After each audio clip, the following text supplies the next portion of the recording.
প্রিয় দর্শক, আজকে আমরা দশম বিসিএসের বাংলা প্রশ্ন নিয়ে আলোচনা করব। দশম বিসিএস পরীক্ষায় বাংলা বিষয়ে 18টি প্রশ্ন করা হয়েছিল। আজকে আমরা এই 18টি প্রশ্ন সম্পর্কে জানব এবং শিখব।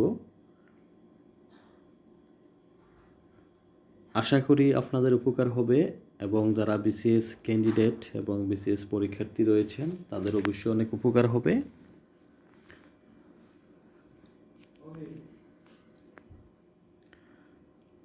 আনারস ও চাবি শব্দ বাংলা ভাষায় গ্রহণ করেছে কোন ভাষা থেকে?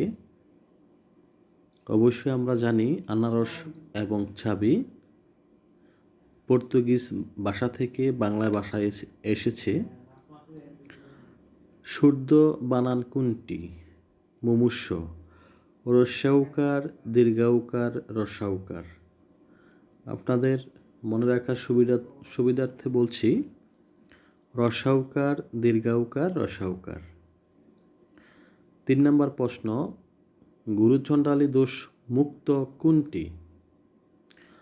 এখানে যে অপশানগুলো রয়েছে সব পোড়া, মরা দাহ, সব দাহ, সব মরা। এখানে গুরুচণ্ডালী দোষ মুক্ত শব্দ হচ্ছে সব দাহ। কবর নাটকটির লেখক কে ছিলেন?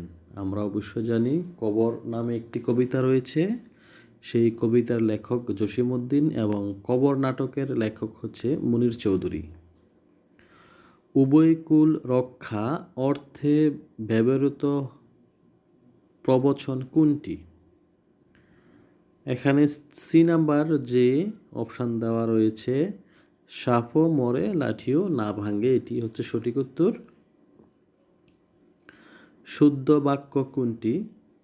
দুর্বল বশত অনাথিনী বসে পড়ল, নাকি দুর্বলতা বশত অনাথিনী বসে পড়ল, না দুর্বলতা বশত অনাথা বসে পড়ল, দুর্বলতা বশত অনাথা বসে পড়ল। এখানে সঠিক উত্তর হচ্ছে ডি, দুর্বলতা বশত একটি শব্দ, সেই জন্যই সঠিক উত্তর হচ্ছে ডি। ক্রিয়াপদের মূল অংশকে বলা হয় ধাতু। রত্নাকার শব্দের সন্ধি বিচ্ছেদ রত্ন যোগ আকর, রত্নাকর। কোন দ্বিরুক্তি শব্দ দুটি বহুবচন সংকেত করে? পাকা পাকা আম। কোন প্রবচন বাক্য ব্যবহারিক দিক হতে সঠিক? অধিক সন্ন্যাসীতে গাজন নষ্ট।